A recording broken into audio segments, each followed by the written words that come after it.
Well, aloha and good morning. It is Tuesday, June 16th here on the platform of the Honolulu Star Advertiser. I'm Ryan Kalesuji, joined by Yunji Denise. This is the COVID-19 Care Conversation brought to you by the Hawaii Executive Collaborative and Hawaii Pacific Health. We want to thank all of you for tuning in. So great to already see people commenting in our comment section and letting us know where you're watching from. Of course, this is a conversation really to engage all of you here in Hawaii and beyond about some of the impacts of COVID-19 here in Hawaii, as well as giving you some of the updates, headlines, and information that you need to get through this time. Yunji, this morning we have yet another special guest joining us.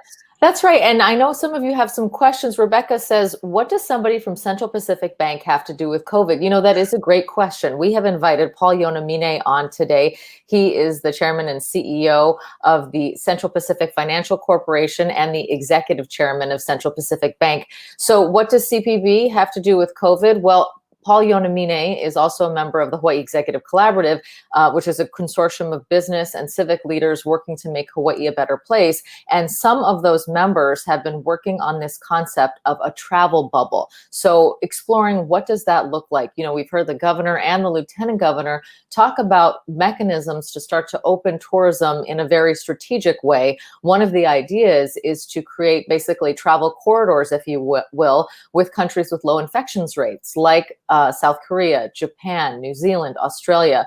And so there are business leaders and civic leaders who have been sort of workshopping ideas and also presenting to lawmakers, including members of the Senate, about what some of these ideas, what some of these corridors could look like. So since Paul Yonamine has been a big part of that discussion, we invited him on here to really give us a sense of what this could look like. We know a lot of you have questions about reopening tourism, when that could happen. The governor's been talking, not specific dates, but kind of giving us a time frame, perhaps the end of July. It sounds like closer to August. So we've invited Paul Yonamine, and here he is joining us now. Thank you so much for being here this morning. If you could start out telling us a little bit about what a travel bubble is and what that might look like for Hawaii. Sure, thanks a lot. And by the way, Yunji and Ryan, thanks for having me on. And and before I touch on that, I just wanted to address Rebecca's question, about what is a chairman of CPB doing about travel bubbles. CPB, we're 65 years old today, and we're very fortunate to have tens of thousands of customers here in Hawaii. And naturally, our profitability, our success hinges entirely on the success of our customers. And our customers are hurting today. With the shutdown in tourism, there has been a significant impact. And, and being a part of a bank, I review all of our loans, at least on a higher level on a daily basis. And I could see the hurt. I could see the kinds of deferrals we give, the concerns we have, whether businesses are going to be, successful going forward, whether they're going to remain a going concern. And that's why even as a CEO of a financial institution, it was important for me to get involved in what we could do to revive the economy. And tourism is a very big component of that. Now, I've been with CPB for only a year and a half. Prior to that, I spent a lot of time in Asia Pacific. This last tour of duty, I was there for probably about 17, 18 years. And so I always follow what's happening in the Asia Pacific region. And I started to see a lot of what they call travel corridors and bubble activity because of this pandemic. And it just seemed to me that with the very low infection rates in Asia Pacific, and by the way, they're mostly on a per million basis on infections and death rates. They're significantly lower than Hawaii, actually. And Hawaii's done a really good job, compared to most states in the United States. I think we're about third best in terms of infection rates, for example. Japan, let's take Japan as an example. Their infection rate per million is a third that to Hawaii. So it was very interesting to me that, why can't we restart tourism in a very calculated and low risk way by looking for low infection regions and just try to get the tourists back here. Now, how are travel bubbles going to look like? Nobody's really an expert at travel bubbles. I would be really surprised if there's any expert here in Hawaii or anywhere in the world for that matter, because this is the first pandemic that all of us are experiencing. The bottom line is this: a successful travel bubble, I believe, will be between two low infection regions, and the heads of both regions need to get to the table and hammer it out. What works best for those two regions? And it's safety, but it's also for all the residents and concerned citizens that they feel comfortable about it. So for example, between China and Singapore, and it was just announced the other day, they require testing at the departure airport and then testing at the arrival airport. So 2 tests. But then you have other areas where they don't require testing. If Hawaii, for example, in Japan is considered a level 3 country for COVID-19 infections, meaning the United States has a very high rate of infection, so it's regarded as level 3, which requires quarantine for 14 days. But if there was a possibility of stripping out Hawaii and just looking at the infection rate for Hawaii, it would be level 1 in Japan. And that would require no quarantine. That would be the optimal scenario, but we're not quite there yet. Again, has to go back to that negotiation between the two regions. And what have you heard? I mean, in your discussion, I know that you presented to the Senate Committee on COVID-19 a few weeks back about this concept and about this idea. And it was sort of the first time that we got more information about what that was based on the things that you folks were talking about and looking into. But on the Japan side, have you had any communication or heard anything from their end, from their country's end, about maybe their willingness to see Hawaii as one of these travel bubble partners? And do you think that they would feel comfortable coming to a place like Hawaii while the rest of the United States are seeing cases surging? Sure.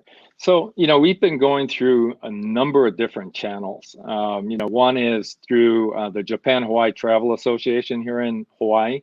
It consists of 40 of the major Japanese companies that bring in the 1.6 million Japanese tourists per year. And so all of those companies and their respective heads here in Hawaii have reached out to their headquarters and using every possible angle in lobbying the Japanese government, to lighten up their assessment or how they go about controlling quarantine on anyone who would be coming in from Hawaii or tourists returning from Hawaii to Japan. That's one angle. I think the governor has reached out to Japan now, but that's quite recent. And so the governor is talking to the relevant individuals with the Japanese government. There's still a lot of negotiation remaining. Japan is going through, quite a bit of hurt themselves, because of COVID-19.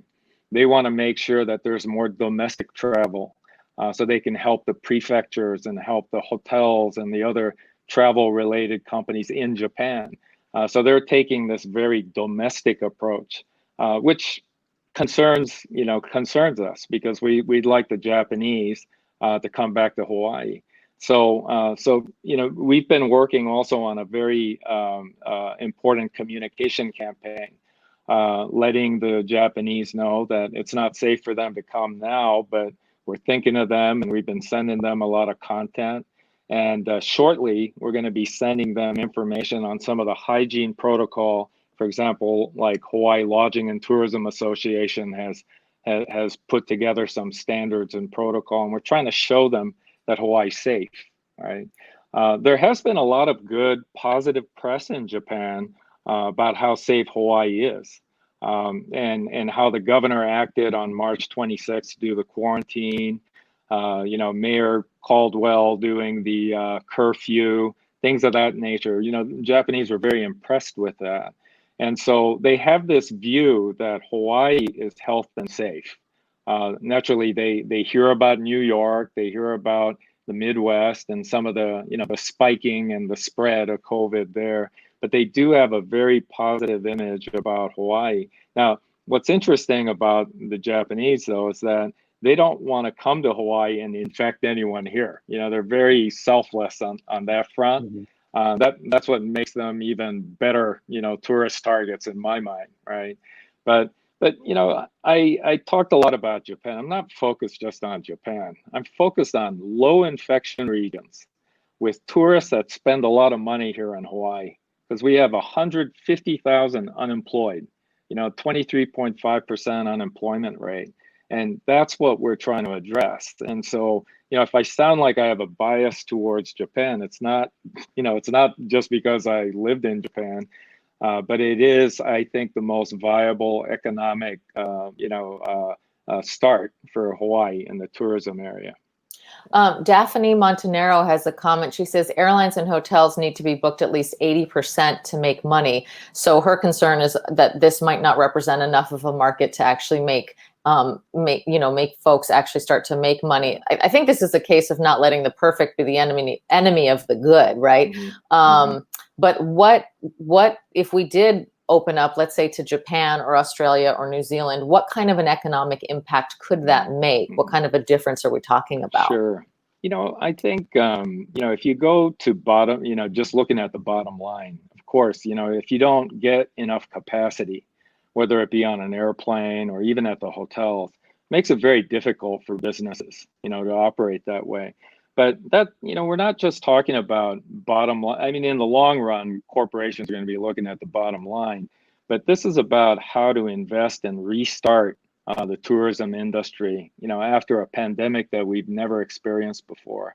And, it's about gaining more confidence, gaining more comfort, and seeing success stories. And, this is where the airlines, some of the hotels, they have to be, all in on this too. They have to work, with the state, with the larger community, get people more confident that tourism does work, despite having it coexist with COVID-19. So, from a business perspective, if I target an objective of trying to get people to be more confident and comfortable about tourism, so then when tourists come here, they're not hated and, people don't yell at them to go home. You have to take baby steps.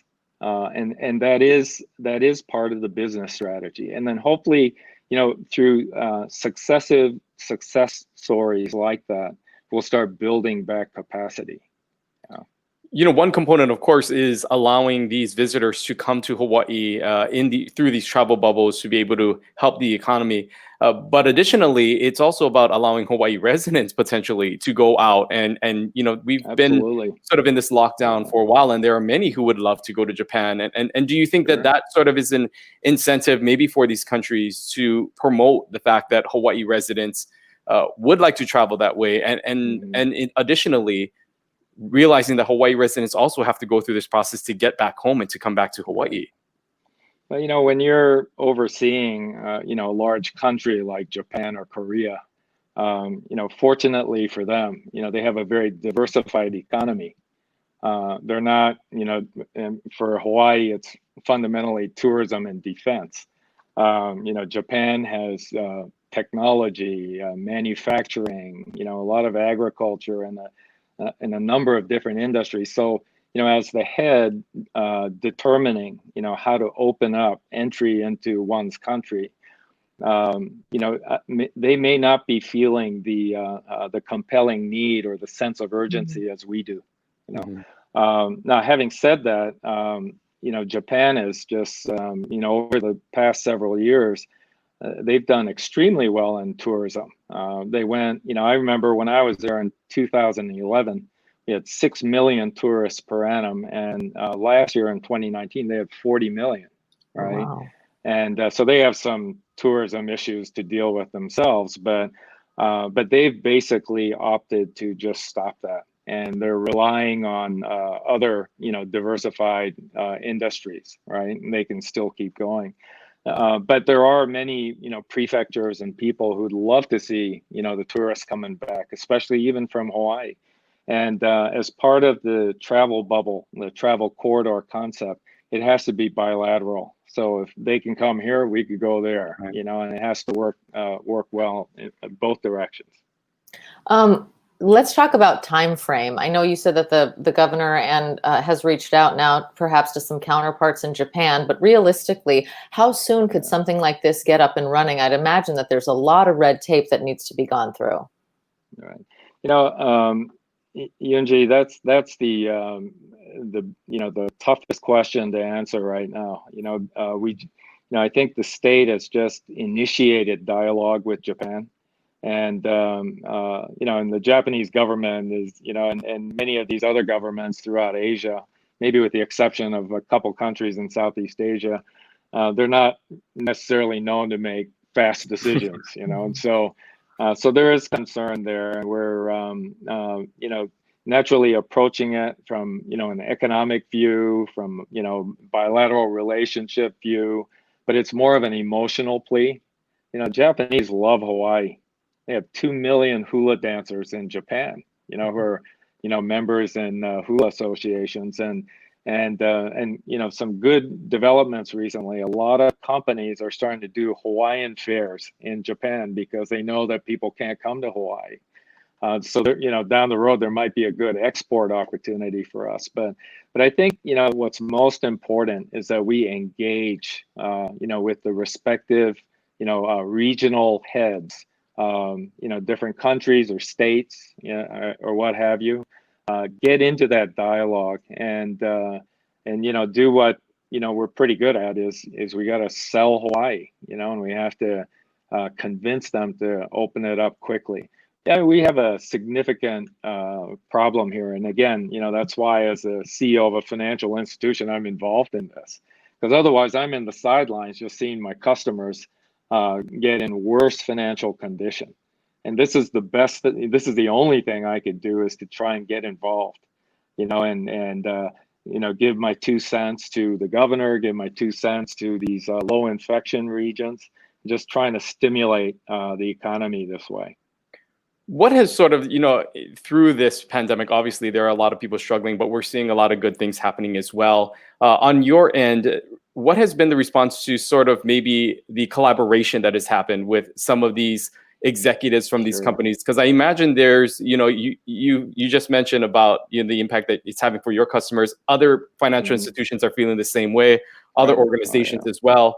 So if you can speak to that, sort of the maybe collaborative nature that this has sort of brought together some of these executives to rally together to have these sorts of discussions. Sure.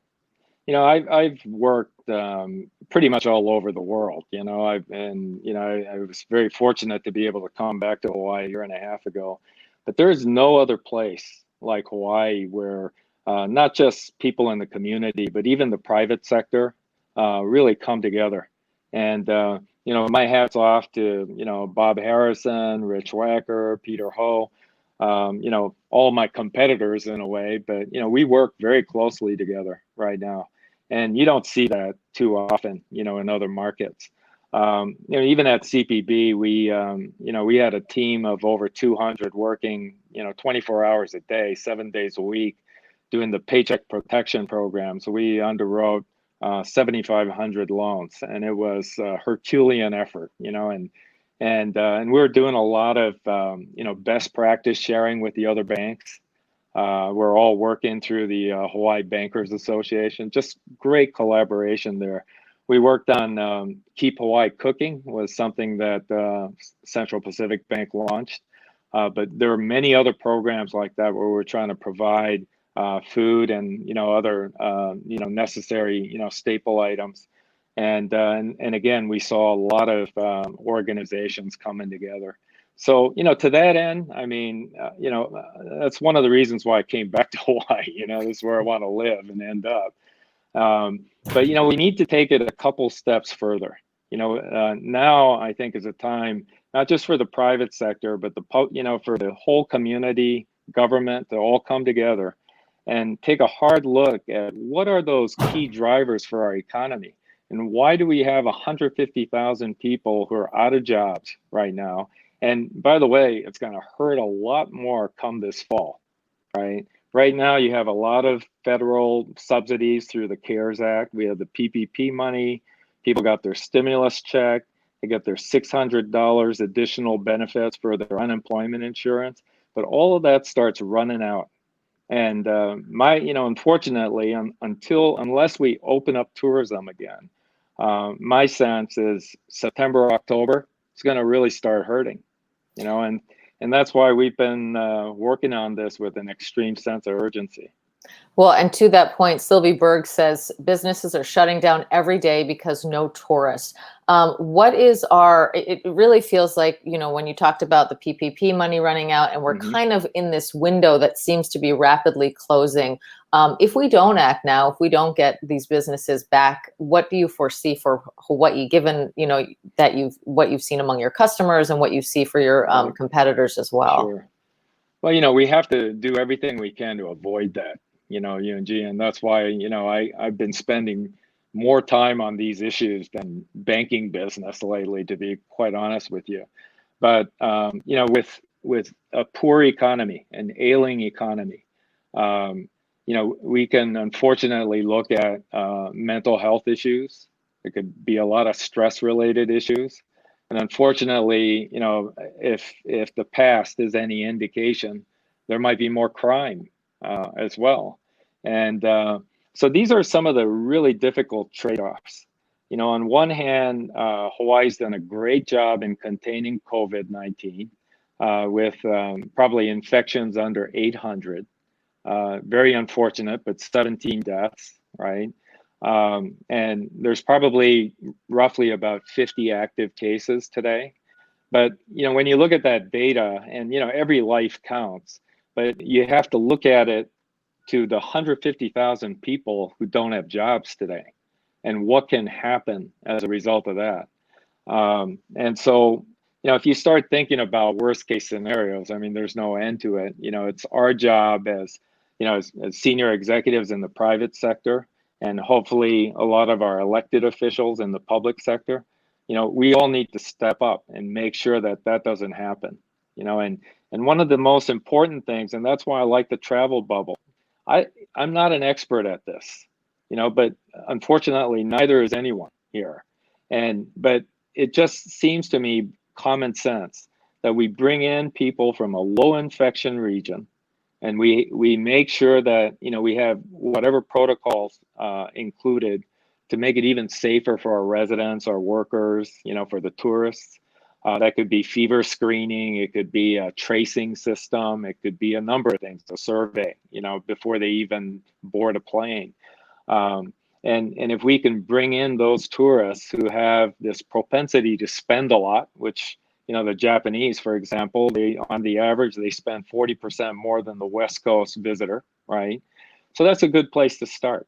And we can create a framework, get people more comfortable and confident, and then we could roll it up to other low infection regions, including naturally the mainland, of course. No one's trying to bypass the mainland, focusing on Asia Pacific initially. Okay. All right. Well, Paul Yonamine, thank you so much for taking the time out of your schedule here this morning to, sort of update us on some of the things that you folks are working on there. And thank you really for that conversation. I think it's something that a lot of us, it's great to hear that these conversations are being had. And I think it's necessary that they are having them, especially on the level that you're involved in. So thank you so much for joining us.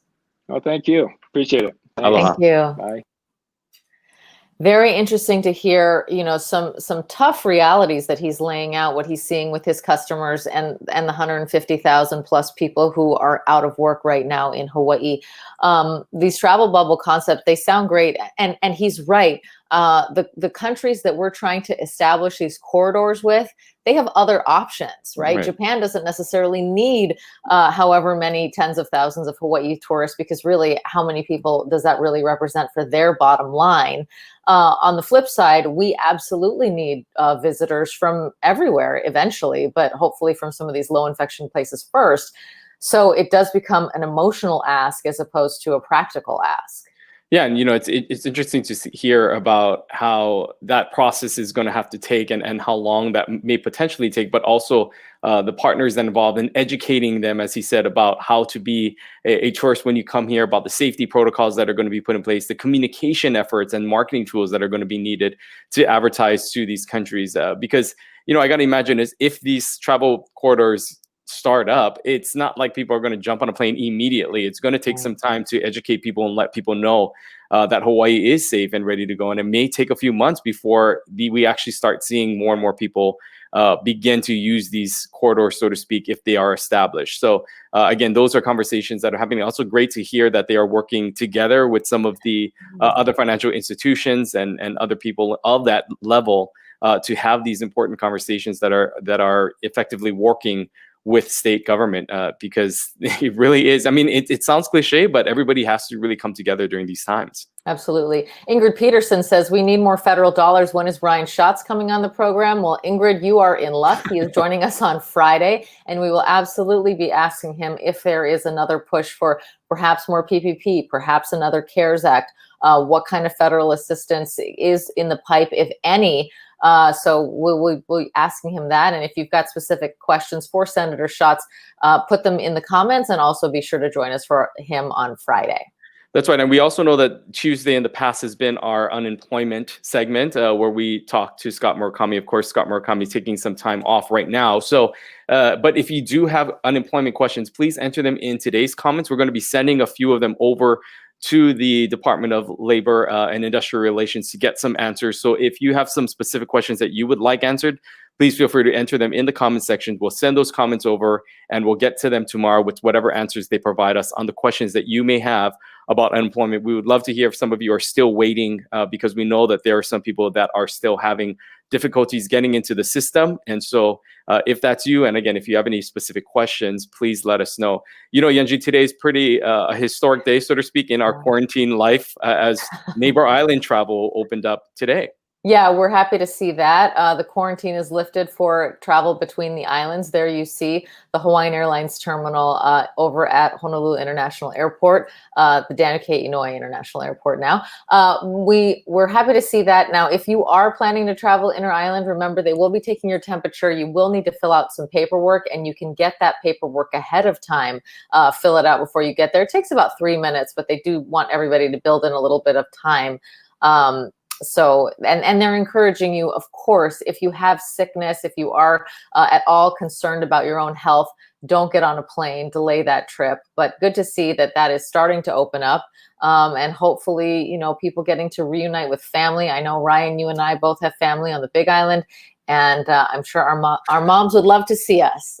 Well, you've been there for quite a while. I was there for quite a bit. Yeah, I think maybe she had enough, but I know yours definitely would like to see. Yeah, I haven't been home since Christmas. So a great opportunity there. And again, the governor's saying expect some delay, so just plan accordingly. And of course, if you can fill out those forms ahead of time, so that you can sort of expedite that process and not have to fill out those forms upon arrival at the airport, that will help everybody out. Again, there are also another person that will be coming on later this week will be Honolulu Mayor Kirk Caldwell. He is set to join us on Thursday to talk about some of the reopening efforts that are happening this week. Of course, we know that there have been a lot of things that have already been opened. Sort of the next wave is also happening this week with gyms reopening, as well as bars reopening. We want to sort of get an update from the mayor on some of the efforts that are happening on his end. Again, Mayor Caldwell will be joining us on Thursday. But as always, we like to end our show by highlighting some of the good things that, of course, are happening in our community through our segment that we like to call our Hawaii Hero.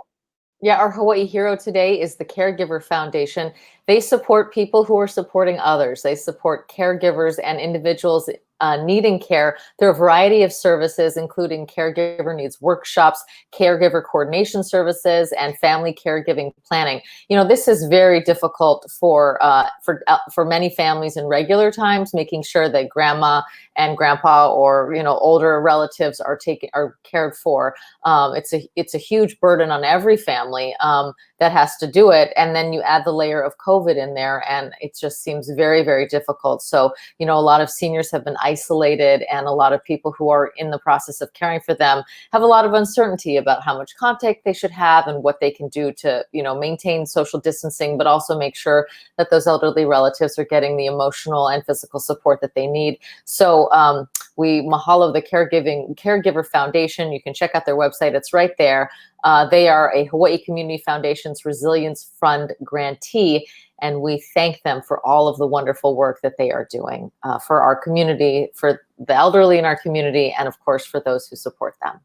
That's right. Kupuna, again, one of those 8 demographics of people that will be sort of in this quarantine and lockdown phase for a lot longer than the rest of us. So encourage however you can to support them. We are still taking letters for kupuna. You can visit coronavirushawaii.com to enter a letter that we can get over to our kupuna and those in need. So if that's another way that you can help out, but anything we can do to support this important, really group of individuals in our community would be greatly appreciated. Again, we want to thank all of you for continuing to tune in and to support this broadcast. Tomorrow we have a doctor coming in. That's right. We have Dr. Joseph Palladino from Straub Medical Center. He has actually been treating patients who have been infected with the coronavirus. So he's going to be telling us what it has been like on the front lines here in Hawaii. What are some of the cases that they're seeing, how they've been caring for them. You know, we know about the 17 deaths, but there have been quite a number of people who have been infected with COVID and recovered. So how does that happen? And, you know, we're just very interested to hear firsthand experience interacting with patients with the coronavirus. So we're very much looking forward to talking to Dr. Palladino, and we encourage you to join that conversation with any medical questions you might have about COVID tomorrow. That's right. As always, we like to thank our sponsors, the Hawaii Executive Collaborative and Hawaii Pacific Health, for making this conversation possible, and all of you for continuing to turn in. It's great to see some of our loyal viewers, as we sort of say, come in every day, entering your comments. We love hearing from you. We love hearing where you're watching from, and it's a great way for all of us to stay connected during these times. Again, we thank our guest, Paul Yonamine, for joining us, and as always, stay safe, and we will see you right back here tomorrow at 10:30. Aloha. Aloha.